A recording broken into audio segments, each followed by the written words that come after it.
You often hear the phrase that life isn't fair, and I am living proof that it is true. But every now and then, life gives you a gift that helps make things a little easier. Again, I am living proof. I was an indifferent student. I wasn't poor, I had a B average, but I just didn't like school, so college wasn't in my future. I had never been more than 70 kilometers from the city I was born in, so one of the things I wanted to do was travel. Travel meant money, and money meant good jobs that paid well, and while there may have been plenty of jobs in our town, none of them paid well enough for me to do what I wanted. The day after high school, diploma in hand, I was waiting outside the Army recruiting office when the recruiter unlocked the door. I filled out a bunch of forms, and when they asked me what I would like to do, I indicated airborne troops, infantry, armored vehicles, and finally, artillery. 3 days later, I was sitting on a bus heading to Fort Knox, Kentucky for basic training. After basic, the Army looked at my list of options and decided I didn't really need any of it. So next on my travel itinerary was a trip to Fort Lee, Virginia, where I learned the basics of Army supply. I learned how to assemble boxes, pack supplies, and operate forklifts that load cargo onto trucks and rail cars to get it where it was needed. At the end of the course, I was given a list of places that required my military specialty and asked to mark my preferences in the order in which I would like to apply. I chose the UK, 2 places, Germany, 3 places, France, 1 place, Spain, 1 place, Italy, 2 places, and Hawaii. Naturally, an army is an army. They looked at my choices and decided that this wasn't really what I had in mind when I made those choices, so they sent me to Korea. I spent the next 16 months working as a supply clerk at the 55th Quartermaster Depot in Busan, Korea. This included a 6-week TDY temporary duty assignment in Yokohama, Japan, and a 3-week TDY in Seoul. The next stage of my trip around the world was a 12-month assignment at Fort Lewis, Washington, where I was to be stationed when my enlistment expired. 2 months before the end of my military service, I was not surprised when the first sergeant called me into his office and tried to gently persuade me to consider the Army as a career. I honestly told him that I didn't really think I wanted to do this, and he asked me why.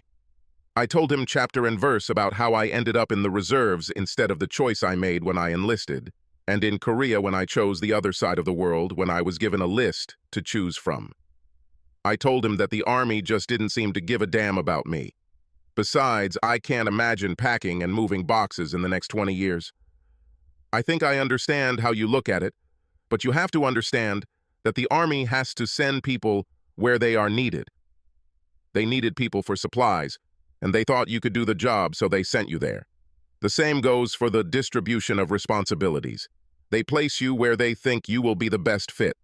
We need to supply more than packaging materials and loading machines. Someone has to manage the warehouses. Someone has to plan the movement of materials, keep track of inventory, order what's needed, and make sure it gets to where it's needed in a timely manner.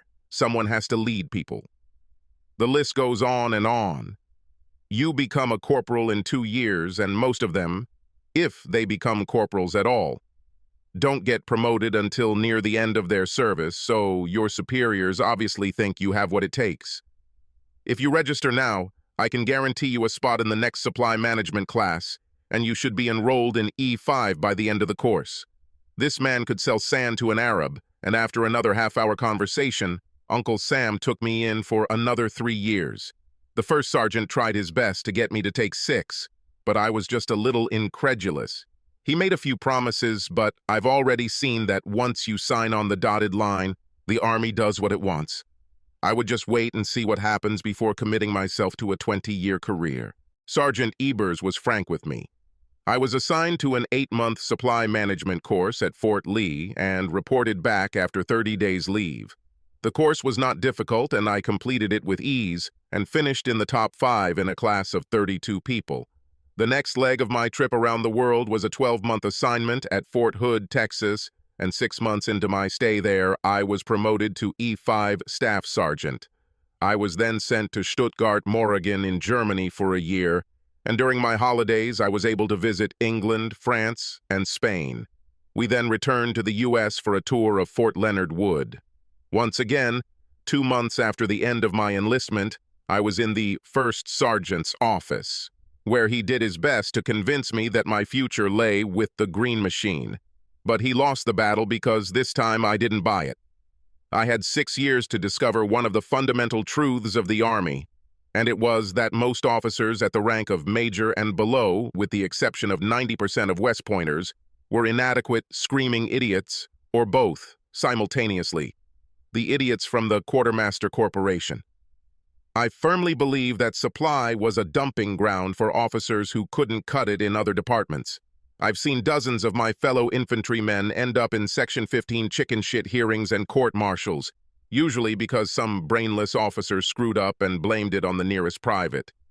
I've watched guys whose only crime was being in the wrong place at the wrong time while serving under an incompetent clown be sent to jail for anywhere from 90 days to a year. More than a year has passed and you've received an all-expenses-paid trip to Leavenworth. I knew it was only a matter of time before this happened to me. I told the authorities, "Thank you, but no, excuse me." For the past 2 months, I've been called into the first sergeant's office once a week for a promotional campaign. He even promised me E6 within 6 months, which I resisted, and then got fired and went home. I spent the first 2 weeks getting reacquainted with people I knew and looking for an apartment. As soon as I got settled, I went looking for a job. Surprisingly, the first company I approached hired me. It so happened that XYZ Industries simply needed someone in their shipping and receiving department, and one look at my military experience got me the job. I went to school with 2 guys who worked in the shipping industry, so I wasn't an outsider when I started. At the end of my first day at work, Sam and Dave asked me if I would like to come over to their place after work for a drink or two at the bar and a game of pool. I had nothing else to do, so I went. There were 3 or 4 other people there that I went to school with, so it was kind of a mini reunion. After that, I went to the Strip once or twice a week. One evening, Abba Costico asked me if I did anything on Wednesday nights, and when I told him no, he told me that the mixed league he was playing in needed substitute players. Wednesday night, I went to Starlight Lanes and checked in. I filled in for him for about 2 months, and then one of the guys from the Wilson Jewelers team got transferred out of state, and I was asked to take his place. The team consisted of Joe and Mary Moore, Phil and Sandy Burns, and me. I went to school with Joe and Mary, although her last name was Osterman back then. Phil and Sandy moved to town after I left on my world tour. I was amazed at the change in Mary. When we were at school, she was reserved and even a little timid. Now she was loud and outgoing, and there was something raunchy about her. She always asked me about my personal life, which, unfortunately, did not exist. I dated a few, but none of my dates escalated to what was supposed to happen: intimate behavior. Mary kept laughing and telling me that if I wanted to raise my GPA to 158, if anyone cared, then I needed to have more sex. I looked at Joe and he just shrugged his shoulders as if to say, "Hey, it's Mary. That's how she is. What can I say?" One night when I walked into the Strip after working with Sam and Dave, I saw Joe there hitting 8 balls with Arnie Miller. When Joe lost Sam, the next one to take on Arnie was Sam, and Joe came and sat next to me. As we finished our beers, curiosity got the better of me, and I asked Joe about the changes in Mary. How did she manage to lose so much weight compared to what she was before? I married her. Are you that strong a wizard? No, but by marrying me, she broke away from her family. Her father was a violent drunk, and her mother was just a run-of-the-mill drunk with no backbone, and she didn't stop her dad from abusing his children. I took her out of that house, and she blossomed. Bowling ended, and I signed up for the men's Summer House League and returned to the Mixed League in the fall as a member of Wilson's team. 3 weeks into the fall season, Joe and Mary showed up with a very beautiful young girl, and I was introduced to Mary's younger sister, Katie. "I'm trying to get her to go bowling," Mary said, "and I brought her here tonight to watch." It was a good evening for us. We took the first and third games and the total number of pins. And as we were putting away our balls and shoes, Mary told me that she was going to teach Katie to bowl starting next Saturday and asked me if I wanted to join them. I said I would. And to shorten the story a bit, I asked Katie out on a date, and even though I was 6 years older than her, she said yes. 6 months later, she said yes again when I proposed to her, and 3 months later, we were married. Katie had never had a man before me, but luckily, I wasn't one. I've had sex almost everywhere I've been, and with American, Spanish, French, German, English, and Oriental girls I've been with. I learned a lot and was glad that I could teach my fiancé everything I knew. Katie grabs sex like a drunkard, grabs a bottle of alcohol, greedily. She had one but there was so much else that I didn't care. One day at work, I was asked to report to Jason Riley's office. Jason was the shipping and receiving manager, and as I sat there waiting to be let into his office, I went over in my head all the things I could do to get called on the carpet. It turned out that there was nothing wrong with this. XYZ company purchased a program that was remarkably similar to what the Army used to control inventory and track procurement. As I recall from your initial interview, you were well aware of the use of the Army system. And although what we just purchased is not the exact same system, we were told that it was developed from the Army system. How would you feel about moving out of the warehouse? Just like that, I received a significant promotion and title. I was the head of the inventory control department. I took a huge amount of crap from Sam and Dave, who accused me of being crap, but I could tell it was good-natured. Katie wanted to wait a little while before having children, but she didn't want to sit at home all day watching soap operas until I got home from work, so she got a job as a waitress at a town and country restaurant. The next 5 years were quite successful, both at work and at home. Shortly after our 5th wedding anniversary, Katie began to lose interest in lovemaking. She never said no to me, but she never initiated it again. The days of her waiting for me at the front door in nothing but high heels were long gone, but Katie used to come pick me up a couple times a week, but that didn't happen anymore. I was racking my brain trying to figure out the reason for the change when Katie finally told me. We had just finished dinner and Katie said, "I want a divorce, Frank." Divorce? Why in the name of all that is holy do you want a divorce? What have I done? That's not what you did, Frank. I just don't love you anymore. And I'm sorry to say, but I don't know if I ever loved you. I really like you, but I think I only married you to get away from home, away from my father and mother. I sat and looked at her and remembered what Joe had said about Mary running away from her parents. Then the unspoken occurred to me. What you're really saying is that you found someone else that you think you really love. She looked away from me, and I asked, "How long has this been going on?" "It doesn't matter, Frank. This is important to me, Katie. How long have you been cheating on me? How long have you been stabbing me in the back? And who is this asshole? And don't try to tell me he's not an asshole. Men who prey on married women are assholes. Don't make things more complicated than necessary, to be frank. I don't love you, and I want to leave. I could have just pulled over while you were at work and asked to serve you, but I wanted to be honest and tell you about it face to face." "Bullshit, Katie. If you wanted to be honest, you would have told me about it before you started cheating. Do you want to get a divorce? Wonderful. Go and get a divorce. But now that I know what you are like, I want you to leave the apartment immediately. Right now, right this minute. I'll pack all your things and you can come and pick them up tomorrow when I get home from work." "Be reasonable, Frank. Where should I go urgently? We can coexist. I don't hate you, Frank. I just don't love you. Get out, Katie. Go and live with that asshole. He won't be in town until next week. You can only bear with me for so long. I could, but I won't. Live on the streets until he comes home. I don't care if you have to buy a cardboard box and live under the 12th Street underpass. Just get out now before I physically throw you out. Please, Frank, Out, Katie. Now."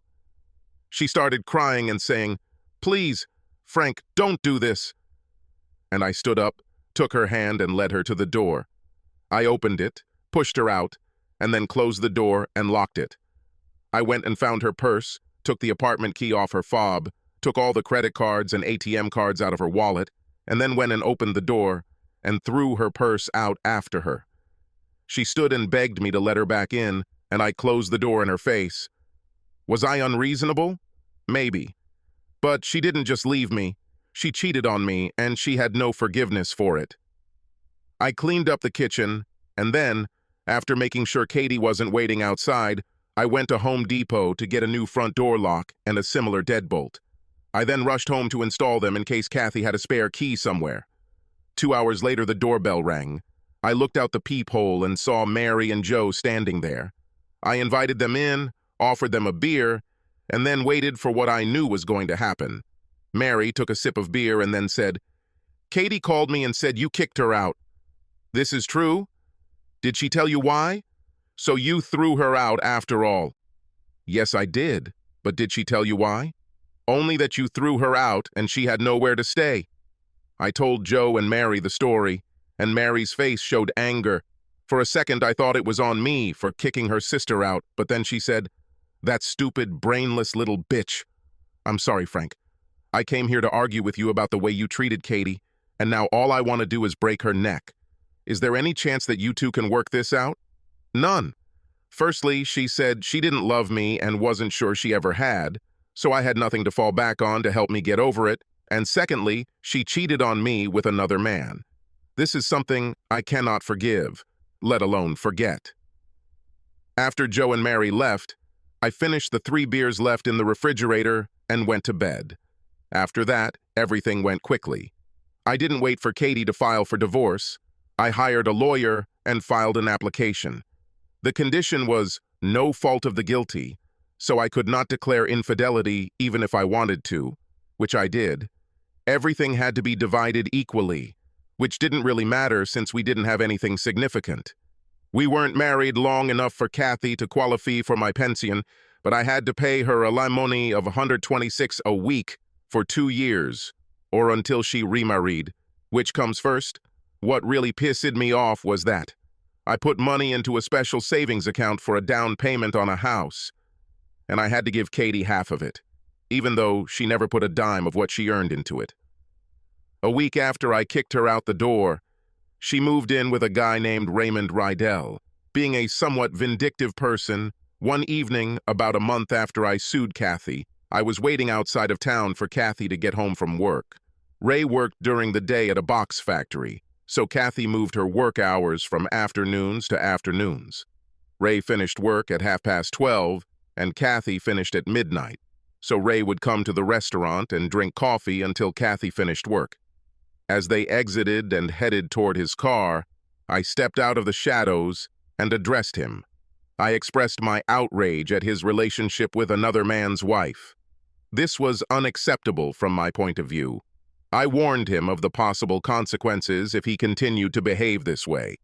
I then turned to Katie and expressed my disappointment in her behavior. After that, I went home. I expected that there might be some legal consequences, but there were none. Apparently, he decided not to take any action. A month after the divorce was final, Kathy moved out from Ray, and I wondered if she had suddenly decided that she didn't love him either, and if she had chosen another lover to replace him, as she had with me. I wondered, but not enough to try to find out. Katie was out of sight, and even Mary had no idea where she might have gone. 3 years have passed, and my work life has been wonderful.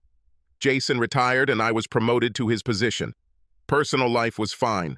I dated a lot and slept with a lot of people, but I never found that one special girl to live with. On the first night of Fall League, Mary showed up without Joe. She went to talk to the league secretary, and as she turned into the side streets we were walking along, I asked her where Joe was. Joe left.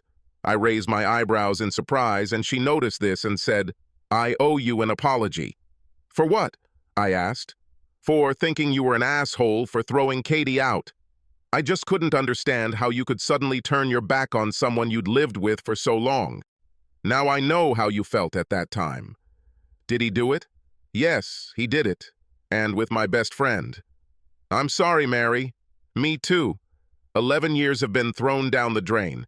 At least you didn't have children." After bowling, Mary and I went to a bar for a drink, and while we were talking, she said, "I don't know if this will make you feel good or angry, but I heard from Katie last month."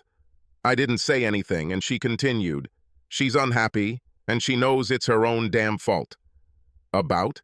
"She told me that her life has been worthless, since she lost you. She said it was a case where she didn't realize what she had until it was gone. I shrugged and ordered us another portion. A month later, when we went to a bar for a beer after bowling, she asked, "Can you do the girl a favor?" I believe. "I need to get out of the house.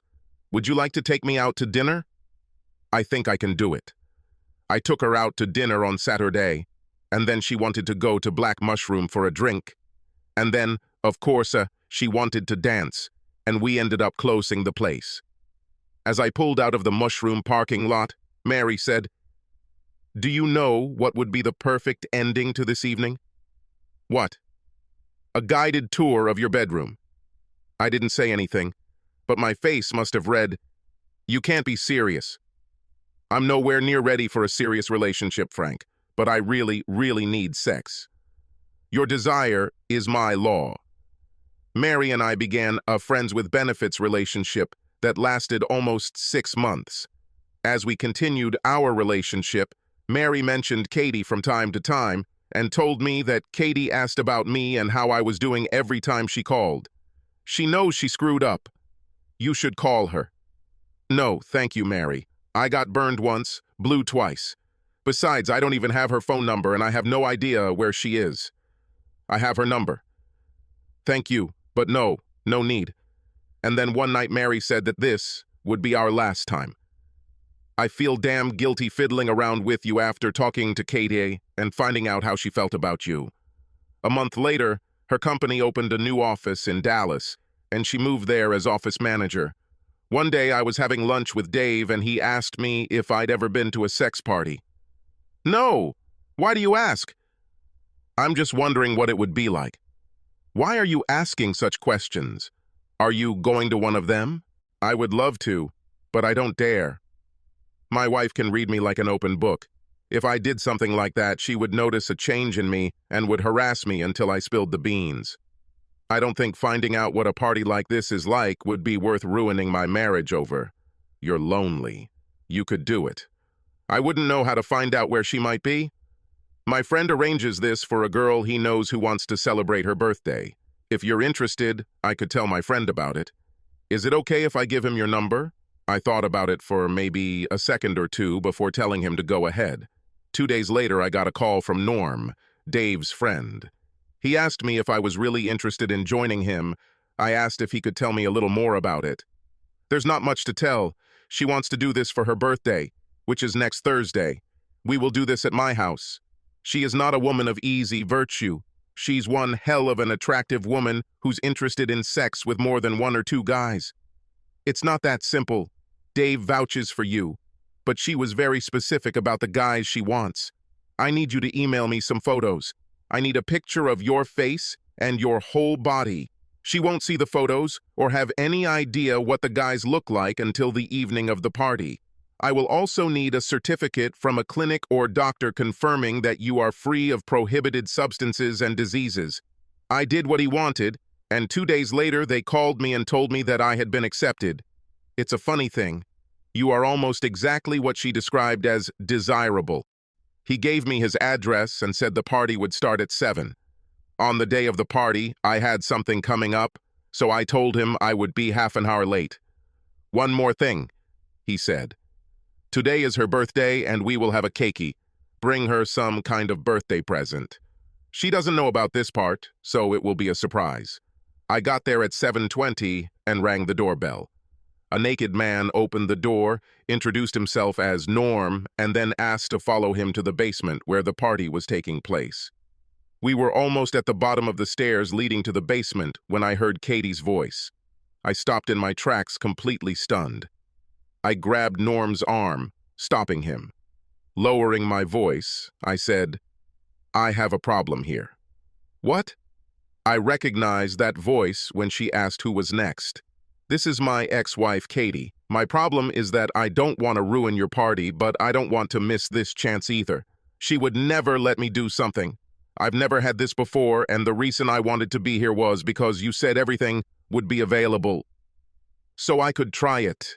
Now that I know it's Katie, I want it more than ever. I'm just afraid that when I walk in there and she sees me, she'll freak out and it'll ruin everyone." He looked at me for a few seconds and then asked, "Did you love her?" "Yes, it was so." "Do you see the blinking light above my head?" "What?" It just dawned on me why she was so specific in her description of the type of man she wanted here, and why you fit that description perfectly. She hasn't forgotten you. Bullshit. We've been divorced for over 4 years, and I haven't seen her for over 3. Then explain to me why the men she wanted to see here had to be like you. I can't. Okay, here's what we're going to do. We will make sure that she does not immediately understand that it is you. I bet when she sees it's you, she'll go crazy, but not to the point of crazy. I don't think you'll ruin the party at all. I think you are going to arrange a gift for her. Give me 5 minutes. I gave him 6 and left. I went down to the basement and did it, and then said, "Damn it, Katie. Why did you never give it to me when I did everything and even begged you for it?" She looked over her shoulder. Shock showed on her face as she exclaimed, "You!" "Yes, Katie, me. I did this." "Hey, man," one of the guys said, "she must really want what you have." I noticed Norm was smiling and had an "I told you so" look on his face. All I could do was shrug. Let's talk about the strange. 5 naked guys and 1 naked woman stand around eating birthday cake. Can you imagine it? Norm said it was time to open presents and sat Katie down in a chair while we stood in a semicircle in front of her. One guy gave her a set of panties and a bra from Victoria's Secret, and another gave her a bottle of some expensive perfume. Norm gave her a full day of special treatments at the spa, and the 4th guy gave her a gift certificate to the most expensive restaurant in town. When it was my turn, I was embarrassed because what I gave her was completely different from what others had given her. I almost reached into my wallet to pull out a $100 bill and give it to her, but of course I couldn't actually do that. It would look like I was paying a woman for sex. I swallowed it and said, "I thought for a long time about what to give to a woman I didn't even know. And in the end, I decided that maybe what I needed was something appropriate for the birthday, as well as what kind of birthday it was. Birthday party." I handed Katie the gift wrap, and she opened it. She looked at me and then back at what was in the box and said, "It's perfect. It's just perfect." She stood up, came up to me and said, "Put this on me." I took a silver chain with a silver pendant with the number 5 hanging from it and put it around her neck. "Now it's different," she said, returning to her chair and sitting down. She lifted her right leg and stretched it out in front of her, and I knelt down and took a silver ankle bracelet out of the box and put it on her. The bracelet had 5 small charms and 5 letters hanging from it. Norm came and stood next to me and watched. A little later he said, "I'll miss her." "Miss her? After tonight, I doubt she'll want to stay with me." "Is she your wife or girlfriend?"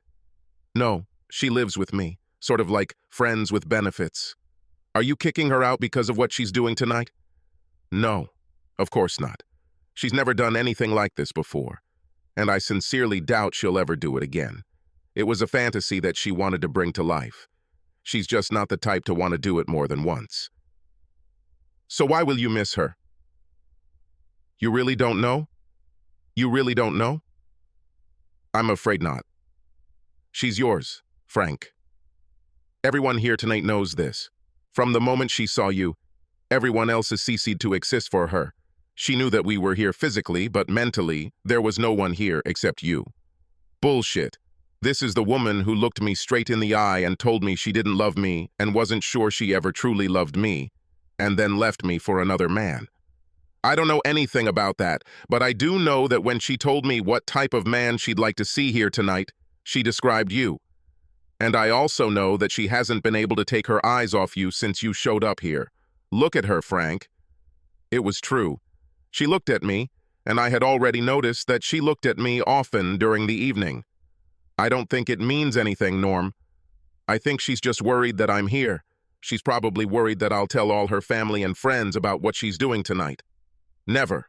I know her quite well and can read her thoughts. She belongs to you, Frank. Whether you realize it or not, she is yours."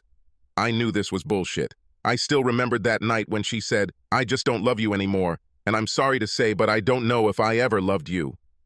No, she was just worried about what I might say and to whom. The party began to disperse around 2. I got dressed. But before I could leave, Norm grabbed me and asked me to help him clean up the apartment a little. The others left before I could ask them, and I don't think Katie should be cleaning up after her own party. I helped him clean up, and then he said he had something he wanted to show me in the basement.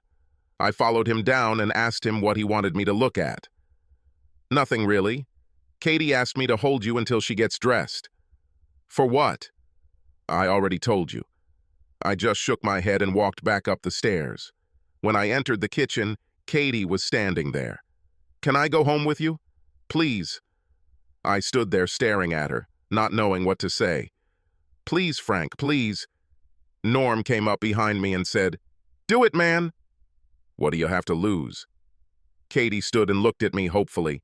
Don't ask me why, because I honestly don't know. But I said, okay.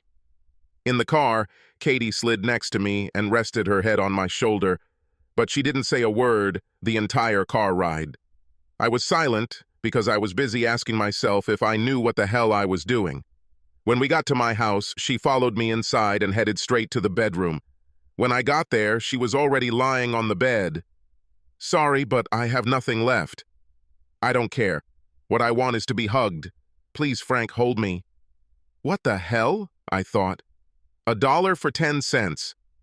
I climbed onto the bed, hugged her, and we fell asleep. In the morning, we made love again.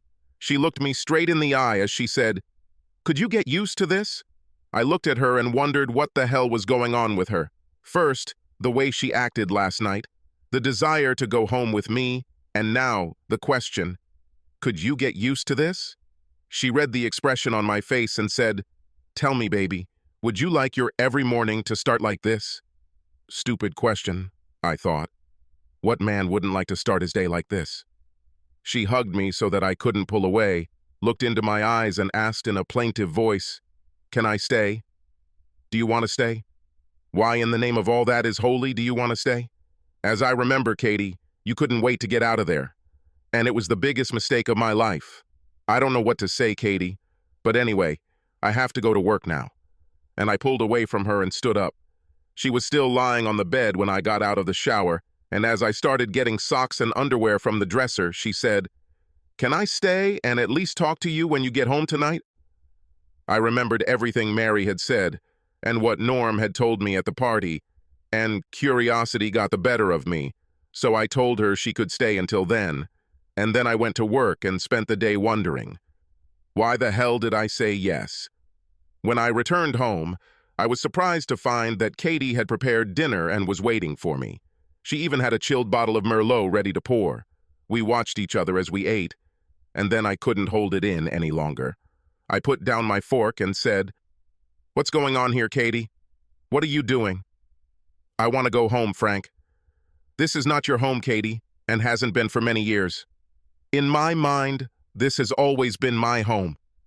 Just a home that I couldn't return to because I let myself be stupid. I don't understand, Katie. Not even 2 weeks had passed since I left here when I realized that I had screwed up. I left not because I didn't love you, but because I thought you didn't love me. Why the hell did you think that? One evening, I overheard Mary and Joe talking about how they wanted to take me away from my parents, and I heard Joe tell Mary that they could probably trick you into doing it. Joe told Mary that you were the kind of idiot who could be relied upon to save puppies and little kittens. He told her that all she had to do was get us together, tell you how lousy things were at home, and you'd be soft-hearted enough to do the rest. They invited us bowling, and you did exactly what Joe said. Did you really think that I would marry you, even if I didn't love you, just to save you? You did it. You did exactly what Joe said. At that moment, I was a puppy.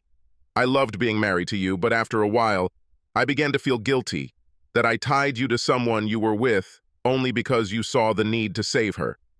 When Ray came for me, I thought he really cared about me, and I liked him, but I didn't love him. Like I loved you, but he seemed to love me. So I went with him, so you could be free from me. I do not believe in this. Why didn't you tell me this instead of telling me that you don't love me and want a divorcee? I wanted to do it quickly so I could start recovering from the pain. You not talking to me ruined my life, Katie.